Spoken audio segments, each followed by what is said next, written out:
فرمایا حلال چیزوں میں اللہ کو سب سے زیادہ نفرت طلاق سے ہے، حلال چیزوں میں سب سے زیادہ نفرت طلاق سے ہے، ابغض الحلال الطلاق، سب سے زیادہ نفرت اللہ کو طلاق سے ہے۔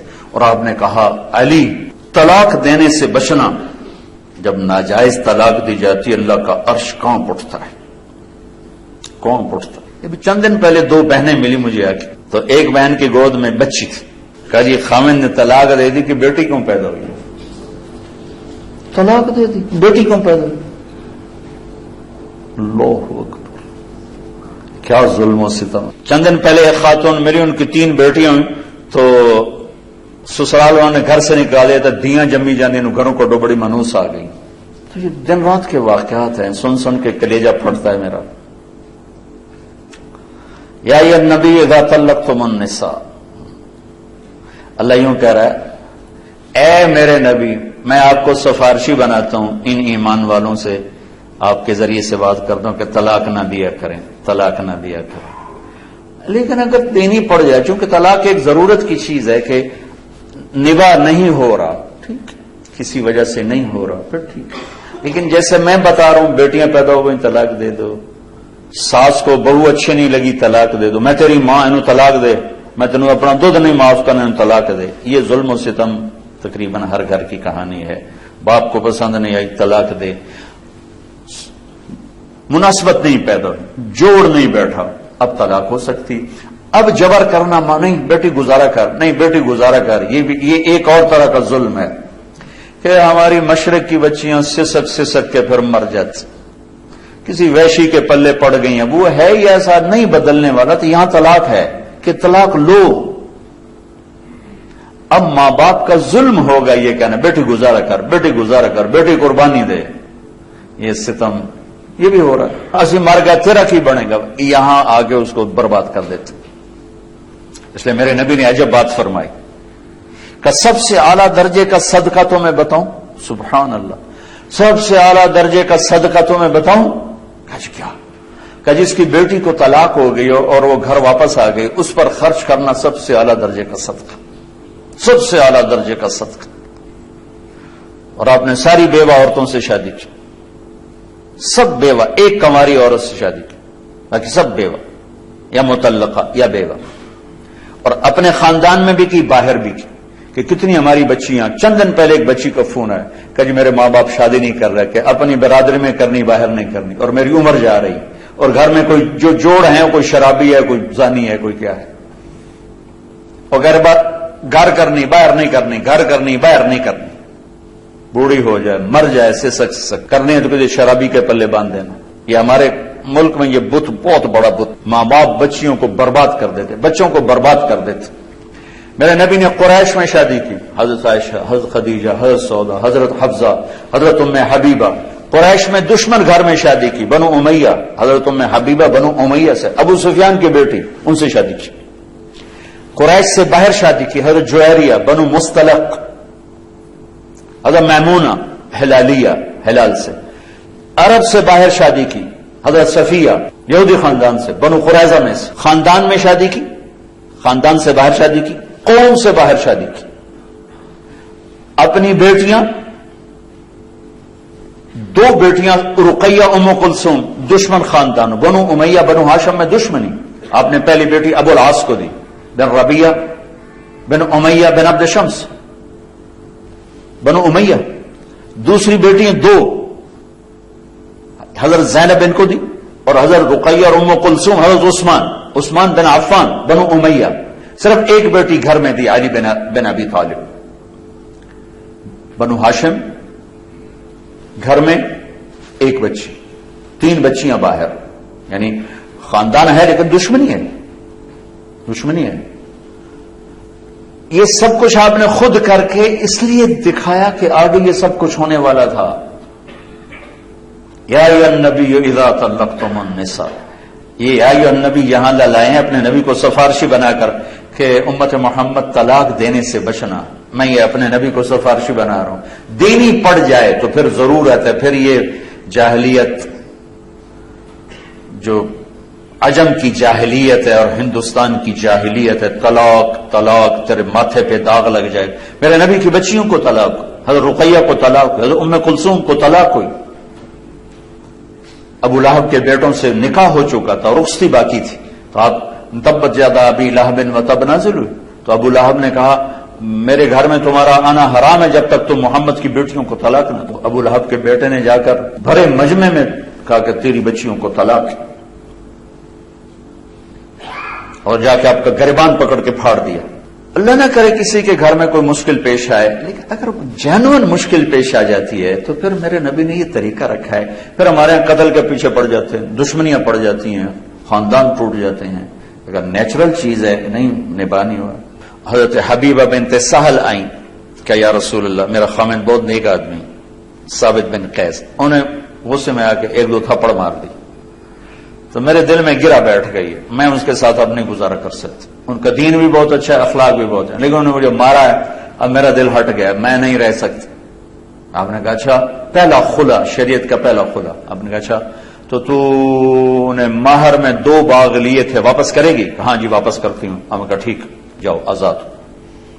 باغ ان کو واپس کر دی اور ان کو آزاد کر دی. کوئی لڑائی نہیں، کوئی نفرت نہیں، نیچرل چیز ہے. یہ بھی ان نیچرل ہے، اور ادھر سے گزارا کرو یہ بھی ان نیچرل ہے. تو سسک کے مار دینا، یہ کیا انسانیت، یہ کیا زندگی ہے کہ اس کا ہر دن مرتا ہے. تو خیر میں بات تو کچھ اور کر رہا تھا، ایک ضروری چیز بیچ میں آ گئی. رشتے ناتوں میں میرے نبی نے کہا دین دیکھو، اخلاق دیکھو. اپنے رشتہ داروں میں مل جائے بڑی اچھی بات ہے، اپنی قوم میں مل جائے بڑی اچھی بات ہے، اپنی قوم میں نہیں ملتا باہر دیکھ لو. میرے نبی سے میں نے آپ کو مثال، جی ہم پٹھان ہیں صرف پٹھانوں میں کرتے ہیں، ہم راجپوت ہیں صرف راجپوتوں میں کرتے ہیں، ہم ارائی ہیں صرف ارائیوں میں کرتے ہیں، ہم جٹ ہیں صرف جٹوں میں کرتے ہیں. اس سے کتنے گھر برباد ہو کے، کتنی نسلیں تباہ و برباد ہو کے رکھیں.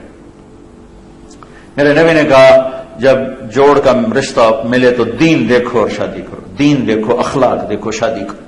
پیسے سے زندگی نہیں گزرتی، شکل صورت پر زندگی نہیں گزرتی، اچھے اخلاق پر زندگی گزرتی ہے، میٹھے بول پر زندگی گزرتی ہے، درگزر پر زندگی گزرتی ہے، جو ہمارے معاشرے سے نکل چکی ہے. بات خامند گرم ہوتا ہے تو آسمان پہ چلا جاتا ہے، بیوی گرم ہوتی ہے تو آسمان پہ چلی جاتی ہے، ماں باپ گرم ہوتے ہیں تو اولاد ان کو دشمن نظر آنے لگ جاتی، اولاد گرم ہوتی ہے تو انہیں ماں باپ دشمن نظر آنے لگ جاتے ہیں. وہ برداشت ہے ہی کوئی نہیں، درگزر. کسی بھی گھر کو آباد کرنا ہے تو درگزر کے بغیر گھر آباد نہیں ہو سکتا. 100% نہ میں بیوی کے مطابق ہو سکتا ہوں، نہ 100% بیوی میرے مطابق ہو سکتی، نہ 100% اولاد میرے مطابق ہو سکتی، نہ 100% ہم اولاد کے مطابق ہو سکتے ہیں. لہذا ایک ہی قانون چلے گا، وہ درگزر ہے اور میرے نبی والے اخلاق ہیں، اس سے ہمارے گھر آباد ہو جائے. تو خیر میں کیا یہ کہہ رہا تھا کہ میرے بھائیو اگر آپ سارا نہیں پڑھ سکتے یا الذین آمنوا تو پڑھ لو. اے ایمان والو کیا کہہ رہے ہو؟ یا اللہ کیا کہہ رہے ہو؟ اے ایمان والو. تو کچھ ہمیں ہی کہہ رہا ہے، اے ایمان والو. اور سورہ حجرات اخلاق کو بتاتی ہے، وہ ضرور پڑھیں کہ ایک معاشرہ کیسے بنتا ہے. سورہ نور واحد سورت ہے جس کی ابتدا ہے سورۃ انزلناہا وفرضناہا. یہ عجب لفظ ہے جو پورے قرآن میں کہیں نہیں آیا. ہم نے اس سورت کو اتارا اور اسے فرض کیا. سارا قرآنی فرض ہے، ان کچھ چیزیں فرض ہیں، کچھ واجب ہیں، کچھ طریقے ہیں، کچھ حلال کچھ حرام ہے. لیکن میں قربان جاؤں، آپ اس سورت کا ٹائٹل دیکھیں، سورۃ انزلناہا وفرضناہا. ہم نے سورت کو اتارا اور اسے فرض کیا. یہ الگ سے کیوں کہا ہے فرض کیا؟ اس ساری سورت میں کو سارے وہ برائیاں بتائی ہیں جس سے معاشرہ برباد ہوتا، کہ ان سے بچنا تمہارے اوپر فرض ہے. عجب طریقے سے سورت کی ابتدا اللہ تعالیٰ نے فرمائی ہے. تو سورت نور پڑھیں، سورت حجرات اخلاق بتاتی، سورت نور بد اخلاقیوں کی نشاندہی کرتی ہے. وہ کون سی بد اخلاقیں جس سے معاشرہ برباد ہو جاتا ہے اور تباہ و برباد ہو جاتا ہے. شروع یہاں الزانیۃ والزانی فجلدوا کل واحد منہما 100 جلدہ. یہاں سے اللہ نے پہلی بات سنائی ہے کہ اپنے معاشرے کو زنا سے پاک کرو. جس معاشرے میں یہ فحاشی پھیل جاتی ہے وہ معاشرہ تباہ و برباد ہو جاتا ہے. جس عالم کا ترجمہ پسند ہے پڑھ لو، میں کسی کو ریفر نہیں کرتا.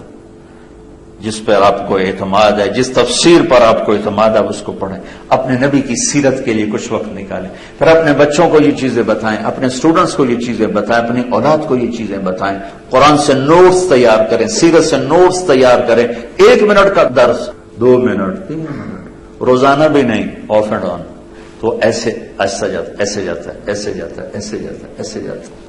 اور اپنی معاشرت میں اگر آپ نے معاشرت کو پازیٹو بنانا ہے تو پہلے آپ پازیٹو سوچ پیدا کریں، آپس کی لڑائیاں ختم کریں۔ ٹیچر ہو کر ایک دوسرے سے سلام کلام نہیں ہے، یہ کیسے ٹیچر ہیں؟ جو ہیں ٹیچر ایک ادارے میں اور ایک دوسرے سے سلام ہی نہیں کرتے، ایک دوسرے سے بات ہی نہیں کرتے، ایک دوسرے سے نفرت ہے، ایک دوسرے کی ٹانگیں کھینچ رہے ہیں، ایک دوسرے کو گرانے کی کوشش کر رہے ہیں، تو جو یہ کریں گے وہی ان کے اسٹوڈنٹ کریں گے، چونکہ کیفیات تو آگے شفٹ ہوتی ہیں۔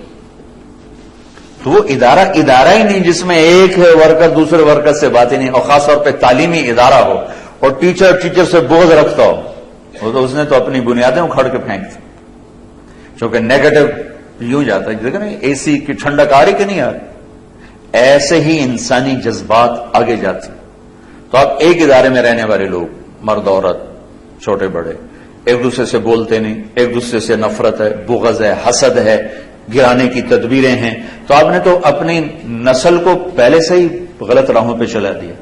آپ زبان سے جو مرضی کہیں، آپ کے اندر کی کیفیات آگے جاتی، تو اپنے ادارے کو حسد سے پاک کریں، بغض سے پاک کریں، نفرت سے پاک کریں، توڑ سے پاک کریں۔ کوئی 2 آدمی، کوئی 2 مرد عورت، کوئی 2 عورتیں آپس میں ان کا بائیکاٹ نہ ہو، گفتگو بند نہ ہو، بول چال ہو، کسی کو اللہ بڑھا رہا ہو اس کے لیے دعا کرو، اس کے لیے خوشی سے دعا کرو، اللہ تجھے اور بڑھائے، اس کو شاباش دو، واہ بھائی واہ، اللہ تیرا نصیب اور کھولے۔ الگ بیٹھ کے اس کی ٹانگیں کھینچنے کی اسکیم نہ بناؤ کہ بھائی اے کرے این تو سٹی ہے ساڑی آپ پہ ویکھی جیسے، یہ ہمارا ماحول ہے، اینو تو ہے کری سٹو نہ آپ پہ ویکھی جیسے۔ تو اپنے اداروں کو آپس کی نفرت سے پاک کریں۔ یہ استاد بہت مقدس ٹائٹل ہے، بہت، سارے نبی استاد تھے، بادشاہ نہیں تھے، وزیر نہیں تھے، سیاستدان نہیں تھے، ڈاکٹر نہیں تھے، انجینئر نہیں تھے، ٹیچر تھے، ٹیچر، معلم۔ تو آپ سب پر، مرد عورت، آپ پر یہ لفظ فٹ آ رہا ہے۔ اس معلم کی شان یہ ہے کہ اس کو آپ حرص و ہوس سے پاک کرو، آپ اسے حسد بغض سے پاک کرو، آپس کی محبت آپس میں قائم کرو تاکہ وہ آگے شفٹ ہو۔ کسی کو اللہ اوپر لے جا رہا ہے اس کے لیے اور دعا کرو، اپنے لیے اور کوشش کرو۔ اب کی آپس کی فضا میں کوئی 2 آپس میں لڑ پڑے، تیسرا ان میں صلح کرائے، فریق نہ بنو، صلح کرانے کے چکر میں پڑو، اس کو اس کے قریب کرو، اس کو اس کے قریب کرو، تاکہ آپ کا ادارہ ایک ادارہ ہو۔ وہ ادارہ نہیں ہے جس میں کام کرنے والے لوگوں کے دل پھٹے ہوئے ہیں، سلام دعا بھی ختم ہے، نفرت بھری ہوئی ہے، بغض بھرا ہوا ہے۔ تو بھائی یہ چند گزارشات ہیں، کوئی لمبا چوڑا فلسفہ نہیں ہے، اگر ان کی ہم رعایت کر لیں گے تو انشاءاللہ العزیز ہماری ساری زندگی اللہ کے فضل و کرم، ساری زندگی اللہ کے فضل و کرم، ساری زندگی